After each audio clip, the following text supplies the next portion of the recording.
Our brand promise is a signature of excellence. You can only achieve that if you have a workforce of committed, dedicated people that are all aligned with that mission. 10 years ago when we started doing the study, the gap between the environmental issues that was fourth and some of those kind of CSR issues, it's about 30 to 40% from the top ones. Today, 6%. So those issues are just narrowing, and a consumer make a decision like that. There is absolutely no conclusive evidence that you give up any excess return, any investment value from doing either SRI or ESG. How that gets to be a challenge 90 years later and 60 million policies and products later, sitting here in the information age when everybody and all your stakeholders out there and all of your policyholders has a megaphone. With the Facebook and the Twitter and the YouTube and the ability to comment and create energy in the markets that probably 10 or 15 years ago we really didn't have to do. We did a very good job of managing the brand in the way that we want to present it.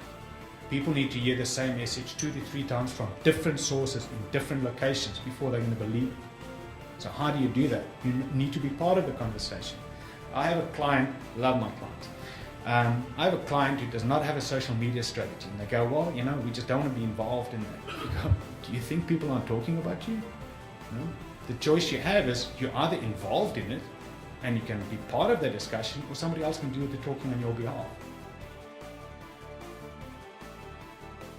There is no specific duty to maximize return, and I think that that's a lot of what investment management companies sort of misunderstand.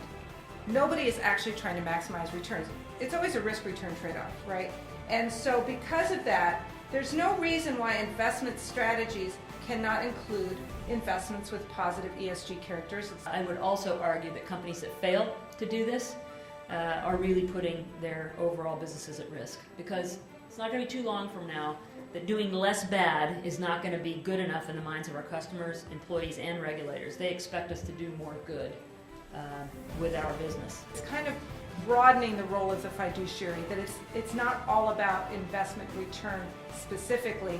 There are risks to take into consideration, and then there are the sort of the spirit and wishes of the investors.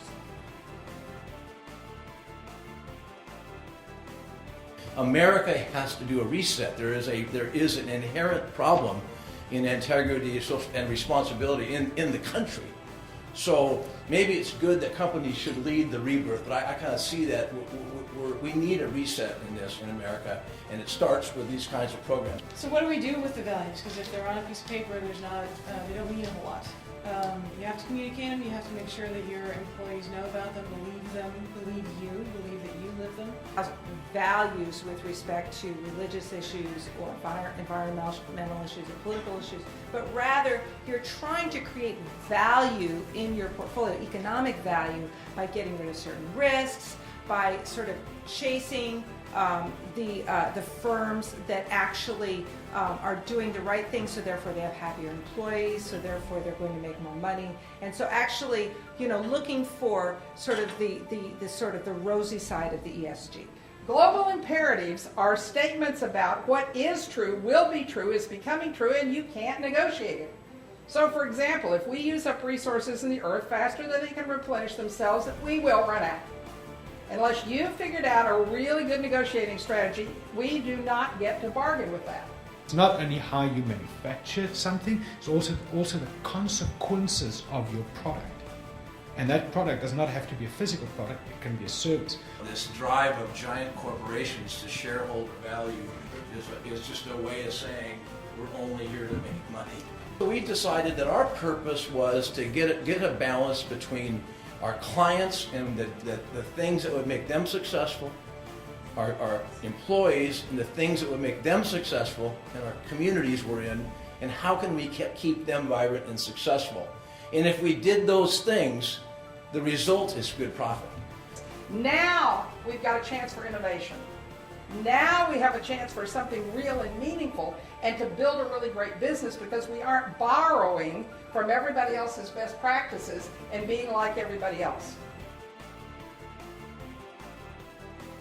And in his heart was always the belief that you could build a great company and you could do it without any trade-offs.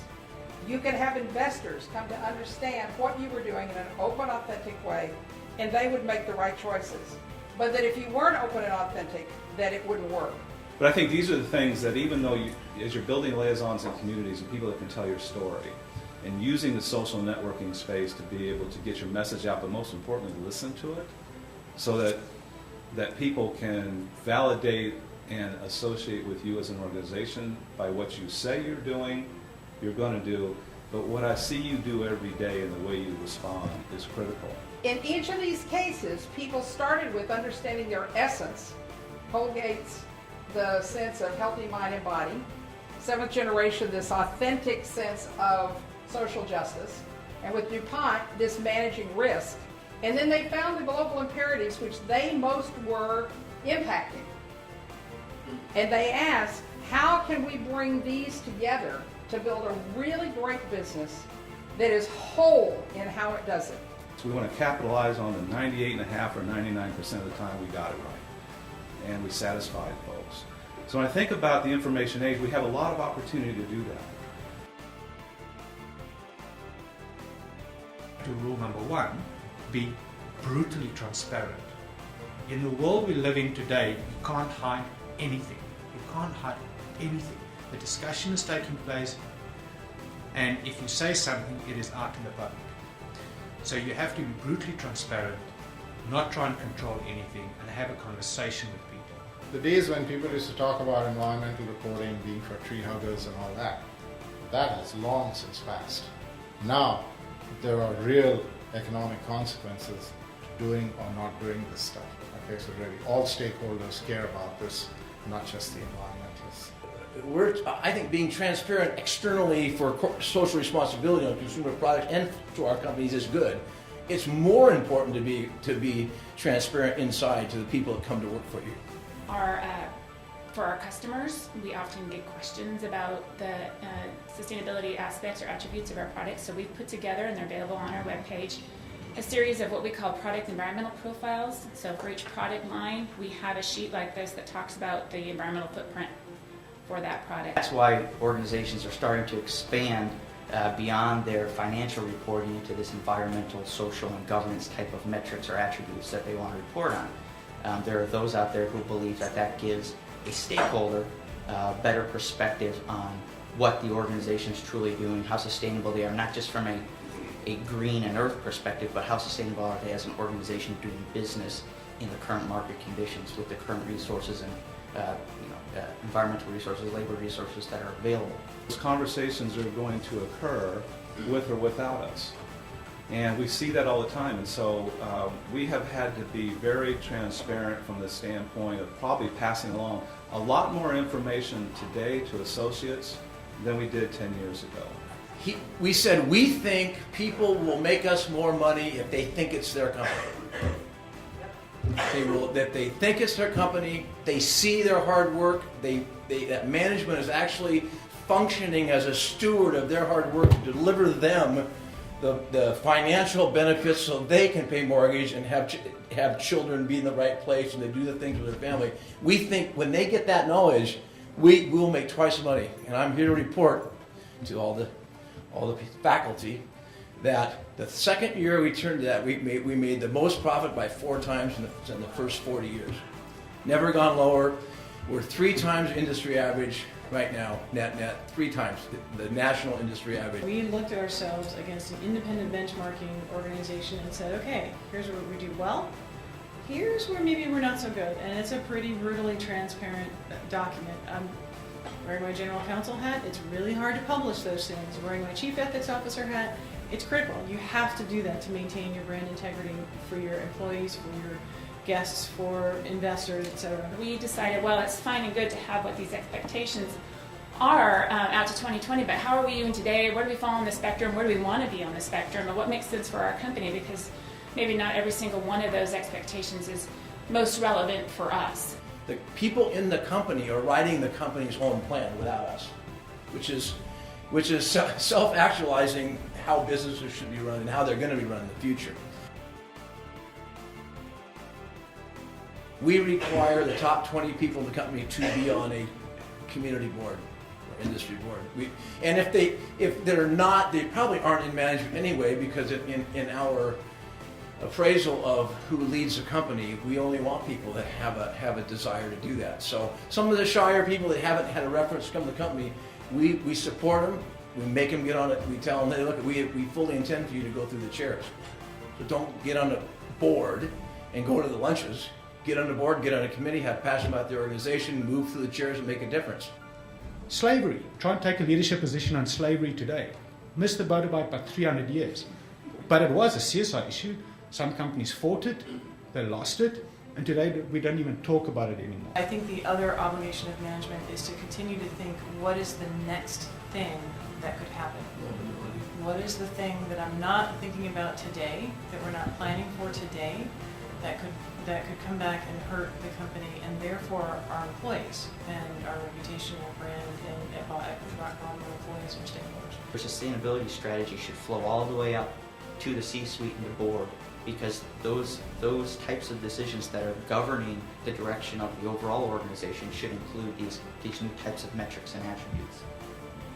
3 words define a leader, and that is, will people follow? So he looked at me, he said, an adult ADD person like you could be a leader if people will follow you. A quiet, methodical, shy engineer can be a leader if he can sway the masses and get people to follow and follow. So I think if you look at values, are you leading in your values of your people? Are you leading in integrity? Like the gentleman was saying, you don't benchmark yourself with somebody else. You know if you have integrity. You know the benchmarks of behavior. Social responsibility now is part of what makes you a leader. And people see that equation of how you treat your people, your stewardship, your sustainable practices, your services, all those is what every company should aspire to be a leader, even if you're a flower shop. Have involved all of this. Take basic materials from the earth, you convert them using highly concentrated sources of energy, which took millions of years of biological processes to produce, into products that ultimately end up in a landfill. That's what we do. That's what REI has done since 1938. And you kind of wake up and you listen to that and you think, crap, that's not good. To make sustainability sustainable, got to get you in a position where you can't get out of it, because my consumers care too much, or it adds too much to my financial bottom line, or it cuts too much cost. I can't get out of it anymore, whether I like it or not, because it's just so good for my business. That is true sustainability. So for decades, business leaders felt like they had to make trade-offs, balancing between being sustainable and socially responsible or being profitable. Well, that dog don't hunt for business. You basically have to have the opposite. You have to be profitable by being sustainable and socially responsible. Interesting place to be. Our customers truly go from the most green, the most socially conscious, to simply people who say, I only care about the cost and nothing else matters. Fascinating business with a lot of dynamics here today, and with that unique franchise aspect, people want us to be out there, but what they want us to be doing really varies. One of the things that I take great comfort in is that the young people of today, and certainly the students at UW-Tacoma and UW Seattle and Bothell, and many of our younger employees really do care about the environment, and that is really encouraging. But we're not leaving them with an easy situation. We're kind of leaving them with a mess, and I think we are in a position of leadership, all of us here, to make a difference that sets us on a better path.